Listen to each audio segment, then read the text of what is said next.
Hai, Assalamualaikum. Selamat petang. So you all buat apa petang-petang minggu ni? Ada yang bekerja kan? So dah balik dah. Dah 5.45. So dah waktu balik kerja. So kita ada apa-apa nak buat sambil-sambil kita minum petang. Kita nak cerita-cerita, borak-borak tentang satu topik yang semua orang tengah hadap sekarang ni. Kan apa dia topiknya? You all boleh baca tu. Tukar krisis kepada peluang. Cari ruang buat wang. Kan sebab apa? Sebab apa kita nak cerita pasal krisis ni? Sebab banyak sangat orang yang terjejas dan tergugatlah, terkesanlah kan dengan krisis ni. So bila kita sebut pasal krisis, apa dia krisis tu? Krisis yang paling dekat dengan kita sekarang ni adalah pandemic krisis lah. Kan? Tapi kalau kita sebut pasal krisis ni sebenarnya luas, banyak lagi krisis, tidak semata-mata hanya kerana pandemik ini sahaja kan. Kita pernah melalui economic crisis, kita pernah melalui financial crisis kan, tahun 1998, 97, 98 kan, 2007, 2008, every 10 years akan ada krisis macam tu. Dan tahun ini dan tahun lepas alhamdulillah kita diuji dengan pandemic crisis. So mungkin ramai yang masa tahun 97, 98, 2007, 2008 tu mungkin ada yang belum lahir lagi kan. Tapi sekarang tahun 2020 yang sepatutnya tahun untuk kita excel sejaya-jayanya kan. Tapi kita diduga dengan pandemik. So tahun 2020 kita adalah tahun yang sangat merudum. Tahun yang kita tak boleh buktikan apa-apa pun. Kan? So bila kita tengok tahun 2020, dah 1 tahun dah tak boleh pakai. Now masuk pula tahun 2021, kita dah melepasi separuh tahun yang pertama kan. Jadi masih lagi belum reda dan kajian menunjukkan, statistik menunjukkan mungkin kejadian ini akan berlarutan sehingga end of the year. Okey, sehingga akhir tahun 2021. So apa kita nak buat? Adakah kita hanya nak meratapi nasib, kita nak bertahan sahaja ke, ataupun kita nak ambil peluang, cari ruang, tukar krisis kepada peluang dan cari macam mana cara untuk kita buat ruang. Kan? So topik ni sangat berkenaan dengan kita semua, okay? Yang terkesan, yang belum terkesan ataupun yang tak terkesan, kerana kita akan menghadapi krisis sentiasa. Jadi you all boleh ambil, okay? Hari ni we nak kongsikan beberapa tips macam mana kita nak tukarkan krisis ni kepada peluang dan macam mana kita nak ambil peluang untuk buat wang daripada keadaan yang tengah menekan kita sekarang ni, keadaan krisis kita ni kan. Okey, so sebelum tu Win nak kongsi sedikit satu VT, okay, untuk you all lihat dan you all nampak bagaimana krisis ini boleh ditukarkan menjadi satu peluang. Rasa-rasa macam mana kan, rasa-rasa macam pelik macam mana kita nak tukar krisis lah, macam mana kita nak tukar kepada peluang pula kan. Orang kata krisis lah, macam mana nak buat wang waktu ni, semuanya tak boleh berniaga, semuanya tutup, semuanya merudum, semuanya rugi. Betul tak kan? Tapi ada cara. So let's kita tengok VT ni untuk you all nampak dan buka minda, okay, apa yang ramai orang boleh buat daripada krisis. Tak semestinya krisis itu sesuatu yang menyedihkan. Ada orang yang sangat berbahagia dan gembira dengan krisis. Okay, so sebelum kita masuk lebih dalam lagi, jom kita tengok VT sekejap. Okay.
Okay, so apa yang you all nampak tadi daripada VT tadi? Sakit hati kan?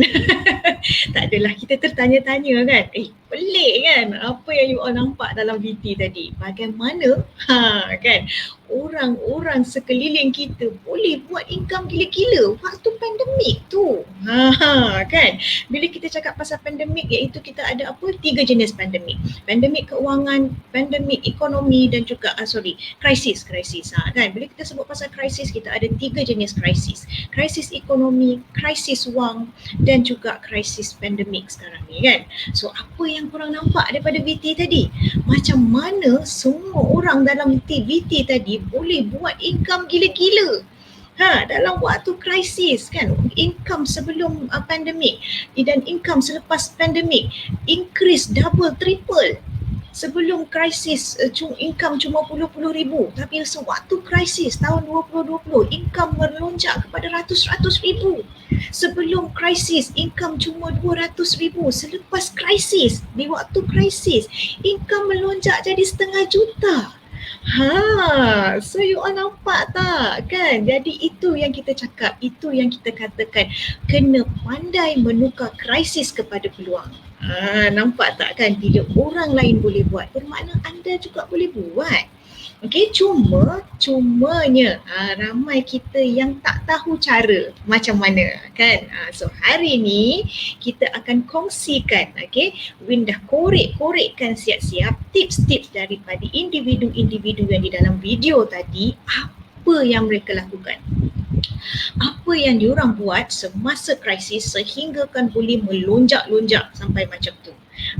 Dalam VT tadi tu sedikit you all boleh tengok kan apa yang dicadangkan, apa yang terbaik waktu krisis ni kan. Sebenarnya bila berlaku krisis ni, yang paling utama adalah pilihan kita. Pilihan macam mana yang kita buat. Okay, dan kalau kita tersilap buat pilihan, nampak gayanya memang melangut lah macam itu kan. Tapi kita nak tolak tepi segala benda-benda negatif. Kita nak tahu, kita nak ambil tahu, kita nak korek apa yang individu-individu dalam VT tadi buat sehingga kan diorang boleh dapat income yang sangat gemuk. Orang lain tengah kelaparan, orang lain tengah kesempitan, orang lain tengah susah, orang lain tak ada duit nak makan. Tapi tengok income diorang, boleh beli aset lagi. Bukan setakat kata nak makan kan, bukan setakat kata nak membantu yang memerlukan, boleh beli aset lagi. Kan, cubalah anda fikir, sedang orang lain tak mampu nak beli aset, jangan kata beli aset kan, nak beli barang keperluan, nak makan pun tak ada. Tapi apa yang orang-orang di dalam VT tadi, individu-individu dalam VT tadi boleh buat, best kan. So okay, Win tak berniat pun nak cerita panjang hari ni, cuma kita terus nak masuk kepada tips-tips apa yang kita boleh buat bila berlaku krisis. Okay, so don't worry, jangan risau. Okay, andai kata anda sekarang rasa stabil. Okay, sesi ni bukan hanya untuk orang-orang yang terkesan dengan krisis dan bukan hanya untuk orang-orang yang nak mengambil peluang daripada krisis. Okay, tapi andai kata anda sekarang ni tengah selesa, okay, anda juga perlu dengar tips-tips ni. Kerana apa? Krisis sentiasa berlaku. Kalau you all tengok tadi kan, krisis bukan sahaja pandemik. okey, setiap puluh-puluhan tahun nanti akan datang krisis-krisis yang lain. Jadi bila kita dah ada ilmu, kita dah ada tips, bila masa krisis datang, kita okey je kan. Kita boleh gunakan teknik-teknik yang kita ada. Okay, so you guys dah ready? Kalau you all dah ready, okay, boleh take note apa yang Win nak kongsikan ni. Ini bukan sebarang-sebarang tips tau. Win dah korek daripada individu-individu yang percaya buat income masa pandemik ni. Orang lain semua tak boleh jalan, bisnes tak boleh buat, tapi diorang happy-happy je buat income ratus-ratus ribu, juta-juta kan. So kita pun dah tak senang duduk nak tahu juga kan apa dia kan. Okay, right. So yang pertama, okay, Win terus nak kongsikan. Yang pertama adalah pilih untuk lihat perkara positif dalam setiap musibah. So nampak tak pilihan kita? Tadi Win dah cakap kan yang penting pilihan kita. So let's say macam ni situasinya. Dalam apa saja keadaan yang berlaku, kita pilih. Kita nak lihat musibah ataupun kita nak lihat peluang. Itu adalah rules yang pertama sekali. Okay, sebab apa? Sebab jika kita pilih apa yang kita nak lihat, itulah yang kita dapat. Contoh, okay, bila berlakunya pandemic crisis macam ni kan, semua orang terkesan. Kita tak boleh nafikan. Satu dunia terkesan. Okay, so letak contoh pada diri anda. Anda memilih untuk lihat apa? Untuk lihat krisis ini sebagai satu bebanan atau nak lihat sebagai peluang? Contohnya, okay, bila anda elok-elok bekerja kan, bekerja makan gaji pukul 8 pagi sampai pukul 8 malam, 8 pagi, 8 malam, 8 pagi, 8 malam, keluar masuk, itu je kan. Lepas tu dapat gaji, okay, tiap-tiap bulan, okay, selesa kan. Tiba-tiba berlaku pandemik, anda kehilangan kerja. Tiba-tiba yang tadi sibuk pukul 8 pagi sampai 8 malam, tiba-tiba melanguk kat rumah tak ada kerja. Kan? Okay, di sini apa pilihan you all?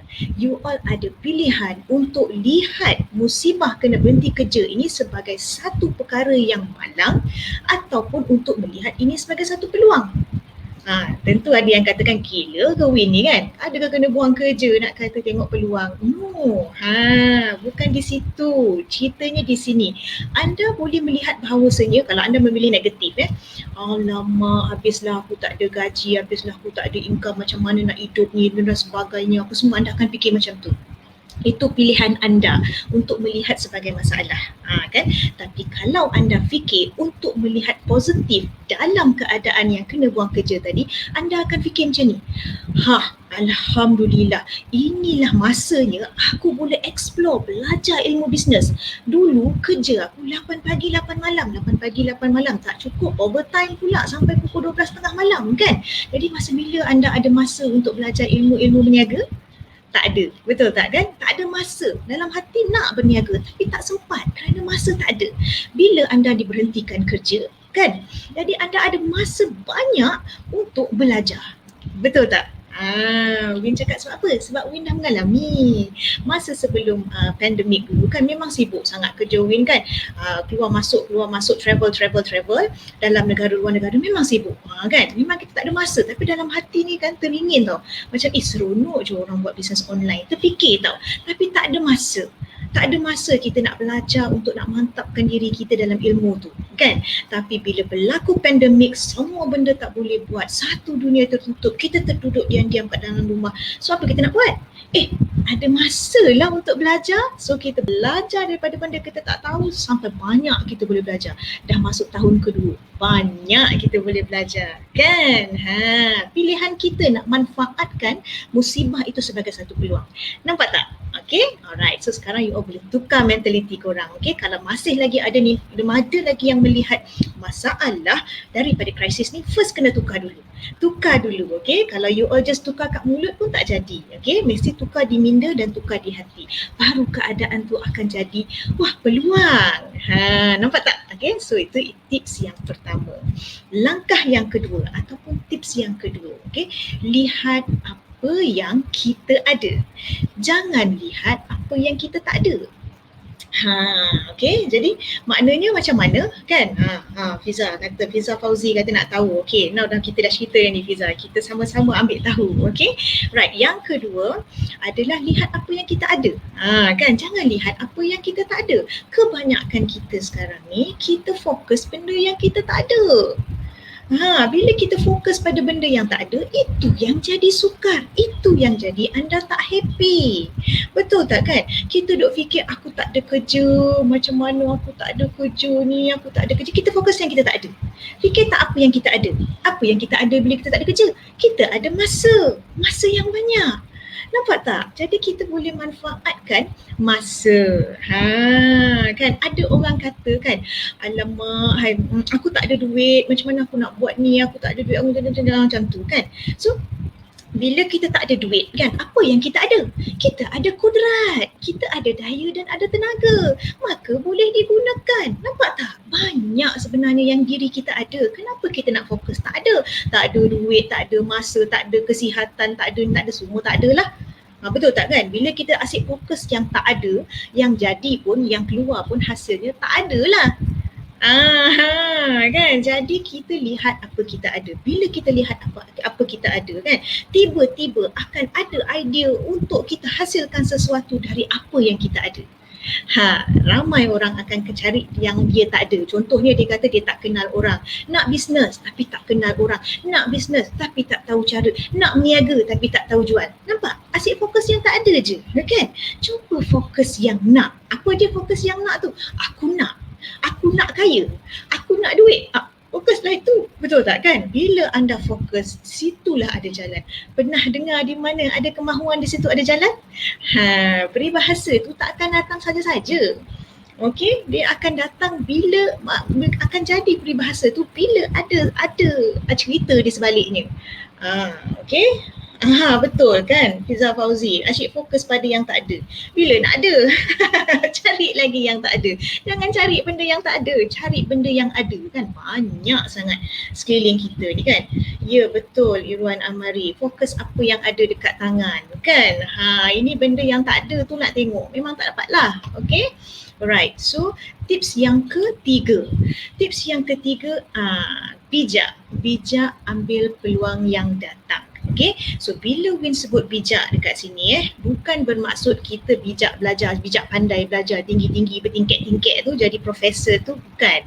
Okay, bila kita kata bijak ambil peluang, bermakna okey, apa sahaja peluang yang lalu depan mata kita, kita bijak ambil kesempatan.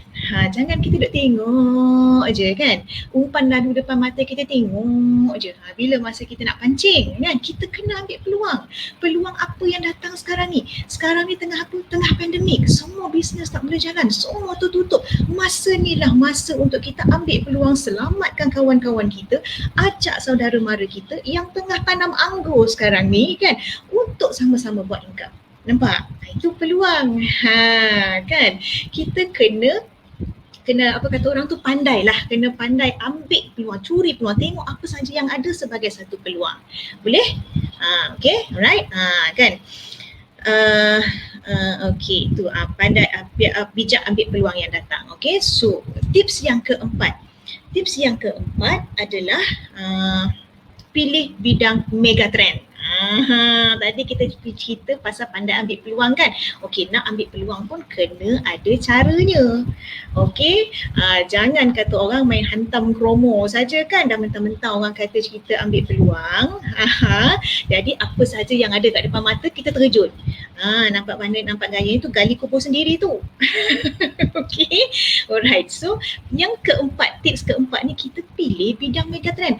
Apa kejadiannya benda megatrend ni kan? Okey, megatrend ini adalah industri yang boleh sustain, yang boleh bertahan, ataupun bahasa lainnya kan, yang boleh bertahan dalam waktu krisis.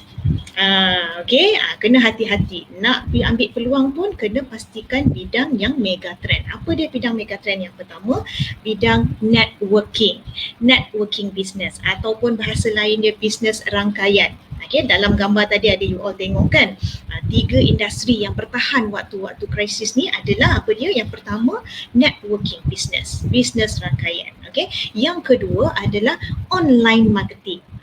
Okay. Dan yang ketiga adalah health and wellness, kesihatan dan kesejahteraan. Okay, kena hati-hati. Bukan not necessary kesihatan dan kecantikan kerana kecantikan pun mungkin tak ramai orang nak fokus pada kecantikan lah bila waktu-waktu krisis macam ni kan. Orang tak cantik pun tak apa kan, janji boleh makan, janji boleh selesaikan amanah-amanah. Betul tak kan? Jadi adalah bidang yang kesihatan dan kesejahteraan. Bermakna apa? Bidang yang berkaitan dengan keselamatan diri dan kesihatan kita lah. Ini adalah bidang yang orang tak boleh kompromi. Walau apa jadi pun, bidang ini tetap akan berdiri teguh. Kalau you all tak percaya, you all tengoklah sekarang kan, berapa banyak syarikat, bidang industri, company yang merudum jatuh tutup. Sebab apa? Sebab company-company itu, industri itu, bidang-bidang itu tidak menepati bidang megatrend. Jadi hati-hati, okey, jangan kata-kata macam okeylah nak buat masak-masak lah, kan, dah tak ada benda nak buat ni sekarang, duduk kat rumah, so nak ambil peluang apa, tengok kelebihan diri, pandai masak kan, so buat masak.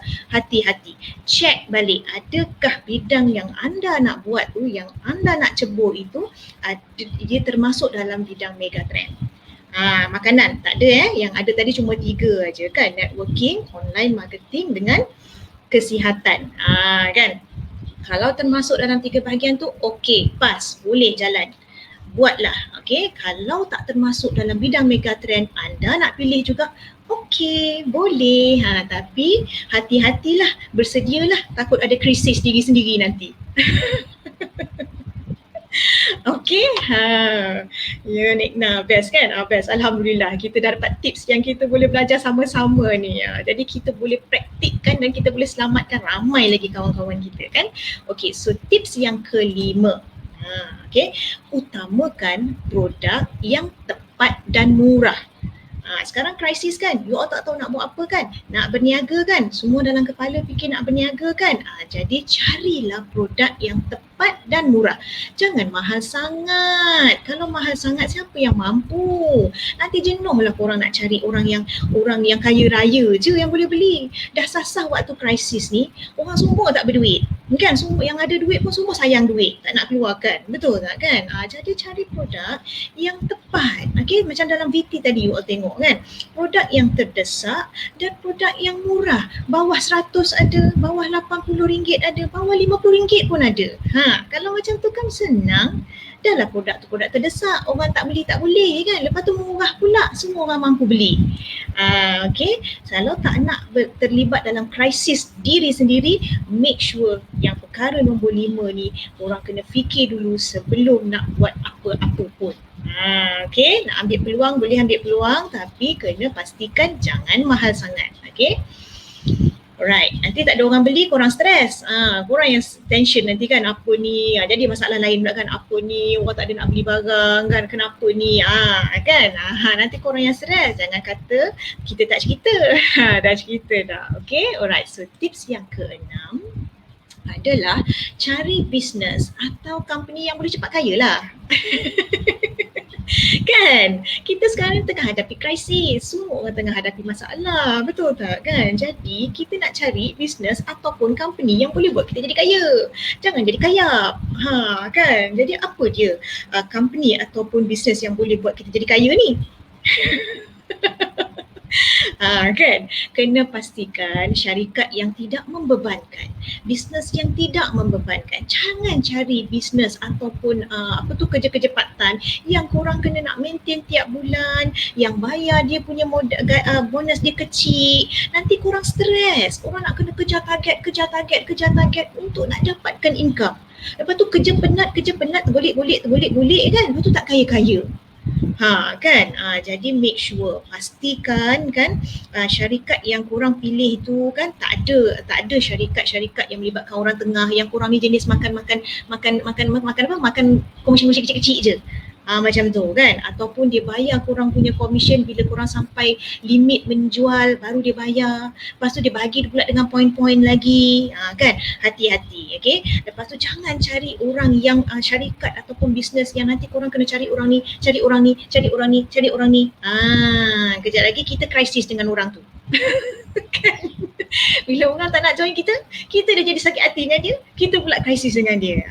So hati-hati kita nak mengelakkan krisis ni, ingat tajuk kita nak menukar krisis kepada peluang, bukan nak menambah krisis lagi. Okay? Jadi kena jaga silaturahim tu, right? So itu tips yang ke-6. Tips yang ke-7 adalah apa dia? Keluar dari zon selesa. Ini yang ramai sangat orang takut nak keluar daripada komputer. Kan takut nak keluar komputer. Sedap sangat komputer tu agaknya kan, tebal, duduk dekat dalam aircon kan. Padahal macam-macam ada kat bawah komputer tu kan, ada lipas, ada semut, ada semua ada kan, tapi nak juga duduk dalam komputer tu. Okay, jadi kita serius kejap cerita keluar daripada zon selesa ni. Okay, bila berlaku krisis, apa yang kita kena buat? Kena keluar daripada zon selesa kita. Apa selesa kita sekarang ni? Selesa kita kerja makan gaji, pergi kerja balik kerja, pergi kerja balik kerja, hadap jam kan, pergi kerja balik kerja, stres, masa tak ada, gaji tak naik, pangkat tak naik. Itu you all punya selesa. Kan itu yang kebanyakan orang punya selesa. So kita kena cabar diri. Bila berlaku krisis, kena buang kerja, kena potong gaji, okey je, alhamdulillah, kita keluar daripada zon selesa kita kan. Yang selesa kita pergi makan gaji tadi tu, kita keluar, buat sesuatu yang lain, cari peluang yang boleh bagi kita wang. Keluar, jangan kata macam tak pandai lah, tak biasa lah nak berniaga, tak reti lah. Itulah kan, dia punya selesa dia apa? Selesa dia nak bekerja makan gaji je, tapi selesa tak dengan gaji tiap-tiap bulan yang tak naik tu? Kan, lepas tu korang komplain kan, apalah bos, apalah kawan-kawan kat tempat kerja ni, apalah semua kerja kena buat. Kan, sebabnya kita tak nak keluar daripada zon selesa kita. Bila berlaku krisis adalah satu situasi yang mana kita semua dipaksa untuk keluar daripada zon selesa. Sebab apa Win cakap macam ni? Sebab Win sendiri pun alami. Masa berlakunya pandemik dan krisis kan, Win terpaksa keluar daripada zon selesa. Kan, tak pernah nak belajar mendalami ilmu IT ni kan, memang sangat tak selesa lah kan, tapi keluar. Sebab apa? Kalau kita tak mendalami perkara yang baru tu kan, kita tak tahu tu, tak keluar daripada kita punya zon selesa, kita akan tak selesa lah sampai bila-bila. Macam tu kan, akan terseksa lah. Bukan selesa, akan terseksa. Okay, so fikirkan, kalau sesuatu perkara itu yang membuatkan kita tak selesa, bermakna itulah jalan kita boleh cari peluang. Itulah jalan kita boleh tukar krisis kepada peluang. So tanya balik diri kita, aku selesa tak kalau buat benda ni? Aku selesa tak? Kalau tak selesa, itulah bermaknanya satu cara untuk kita jadikan krisis itu kepada peluang. So itu tanda-tandanya, okay? So Win cakap ni kisah benar ni, berdasarkan kisah benar diri sendiri, okay? Right, so yang ke-7 dan juga tips kita yang terakhir untuk hari ini, yang ke-8 ialah tinggalkan kebiasaan. Okay, tinggalkan kebiasaan. Biasa kita buat apa? Kan, kita biasa-biasa, kita buat perkara yang biasa-biasa. Untuk menjadi seorang yang berjaya, kena jadi sesuatu yang luar biasa. So jangan jadi besya-besya je kan. So kita kena belajar, cabar diri kita untuk jadi luar biasa. Biasa orang buat macam gini kan, kita buat lain. Biasa orang berniaga tudung, semua orang berniaga tudung kan. Asal keluar artis baru tudung, asal jadi artis tudung, atau selebriti tudung, asal jadi Insta famous tudung, butik tudung, itu je. Biasa sangat kan. Jadi keluar daripada kebiasaan, cabar diri kita, okay? Itu cara yang kita boleh tukar krisis kepada peluang, dan daripada situ kita boleh cari ruang untuk kita buat wang. Okay, so kalau kebiasaan kita apa? Kebiasaan membawang. Kan, selalu membawang kan. So kebiasaan mau tinggalkan membawang, buat wang. Okay, alright. So itu saja tips yang Win nak kongsikan. Harap-harap memberi manfaat dan kita boleh check balik diri kita, tengok balik diri kita kan, review balik diri kita, audit balik diri kita. Belum terlambat lagi, okay? Sebab sekarang ni baru bulan 7. Kita ada lagi 5 bulan sebelum berakhir tahun 2021. Sempat lagi untuk kita nilai balik diri kita, flashback balik apa semua kan. Ada tak tips-tips ini, okay? Dan tengok balik tips-tips, 8 tips tadi untuk kita tukarkan krisis yang sedia ada sekarang kepada peluang. InsyaAllah mesti boleh buat wang punya. Okay, right. So kalau kita dah terlepas lockdown yang pertama, okay, kita dah dikurung beberapa kali dah, kan? Kalau kita terlepas yang pertama, dah terlepas lockdown yang kedua, PKP yang kedua dah terlepas, dan sekarang ni kita yang ketiga. Kan, cuba kita tengok lockdown PKP yang ketiga ni sebagai peluang. InsyaAllah mesti korang pun boleh dapat income gemuk-gemuk gebas macam dalam video tadi. Kan, sebab takkan ada lagi dah lepas ni, takkan ada lagi dah PKP keempat, kelima, insyaAllah dah tak ada dah. Sebab apa? Sebab kita dah mula ada vaksin. Jadi inilah masanya kita nak tukarkan krisis ini kepada peluang. Inilah masanya untuk kita cabar diri kita, ambil peluang, jadi luar biasa dengan keadaan yang sangat tak selesa ni. Okay, so itu sahaja. All the best kepada anda semua yang mana lagi belum lagi menukar krisis kepada peluang. InsyaAllah you all tengok balik tips-tips ini dan kita sama-samalah amalkan. Okay, so kalau ada apa-apa yang kurang pasti ataupun perlukan penjelasan yang lebih, ataupun ada lagi yang korang nak korek tak cukup korek, korang boleh je WhatsApp ataupun korang boleh je kodeng lah FB Win. Okay, so itu saja masa yang kita ada. Assalamualaikum. Bye.